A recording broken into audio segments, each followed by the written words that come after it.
There are two huge reasons why you should never use a debit card again. We're gonna cover those reasons as well as what you should use instead and how to use it efficiently. First off, debit cards lack any form of respectable security, and there's one big reason for that. That reason is the money attached to your debit card is yours and the bank doesn't care about your money. Let's look at what our actual legal protections are when we use a debit card. First, if you report your card as lost or stolen before any unauthorized transactions occur, you have zero liability. Not bad, but it gets really bad from here. Now, if you call and report your card as lost or stolen within 2 days of an unauthorized transaction, then you're only liable for up to $50. But if you don't call and report your card within 60 days, you're liable for up to $500 in unauthorized transactions, and if it takes you longer than 60 days to call and report your card lost or stolen, you have zero protection whatsoever, and someone could spend $10,000 or more on your debit card, and the bank could send you nothing more than a condolences letter and carry on with their day.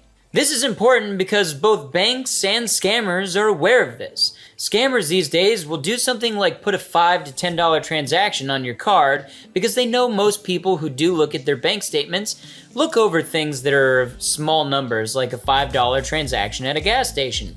Then, after 60 days have passed, they start racking up the real charges. At this point, it's been 60 days since the fraudulent transaction occurred. Legally, the bank can tell you to shove it, and you're on the hook for the entire amount, and there's nothing you can do about it. If this sounds like a cautionary tale that I made up and just pulled out of thin air, then think again. In my early 20s, I actually had somebody try to go to Home Depot and spend $25,000 on supplies to build a house.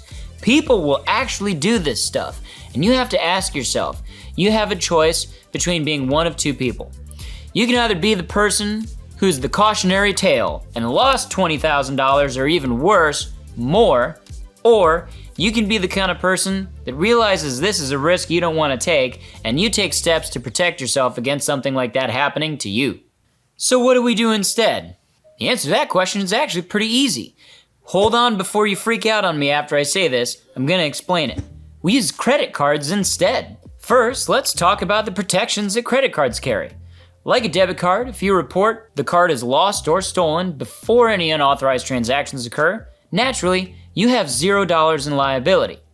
Beyond that, no matter how long it takes, you can report your card as lost or stolen and you are never liable for more than $50 in unauthorized transactions, no matter how long it takes you to report it.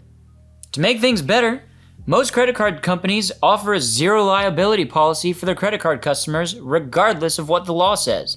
This is because of one simple thing. Credit cards make the banks money.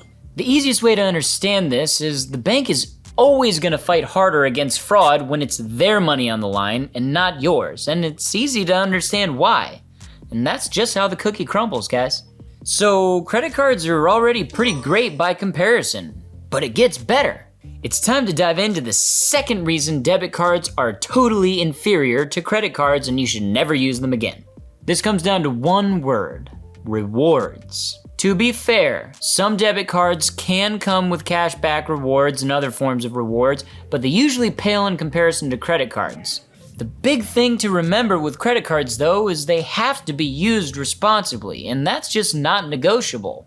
The easiest way to use a credit card responsibly is to use it like it's a debit card. Let me explain. The best way to use credit cards is to use them to pay for things that you already have the cash to buy. Then make sure you pay your credit card off in full every single month. Credit cards can be used as a replacement for debit cards, not as something that we use to finance purchases we don't actually need. The only people who actually buy things with credit cards that they can't afford or don't need, like a TV or a vacation, and even worse, make minimum payments on those credit cards, are either broke or irresponsible. As a matter of fact, the only time I use a debit card is when I need to pull cash out of an ATM. I use a credit card for everything else. Everything. Many credit cards have built-in perks like Uber ride credits, free meal delivery, and even travel miles, but they also have straight-up cash back, which is basically a permanent 1 to 4% discount on everything that you buy. And that adds up quick. We make enough in cash back every year from one of our credit cards to buy all of our Christmas presents, and that's cash back from things I had to buy anyways, like gas and groceries. Wouldn't it be nice to have buying things like groceries and gas pay for your holiday shopping or even fund your next vacation? If I wasn't using a credit card for those purchases, I would have to pay out of pocket for all my Christmas shopping, and that just doesn't sound as fun. The holidays are so much more enjoyable when you literally spend $0 out of pocket and still get great gifts for the people you care about. The best practice to ensure all of the pleasure with none of the pain that comes with credit cards is don't use them to finance things that you don't need.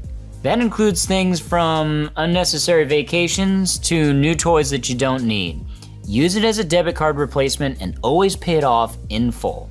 If you do that, you'll never pay interest on your credit cards, and it acts just like a debit card with more security and rewards. If you liked the video, subscribe for new videos every week. Thanks for watching.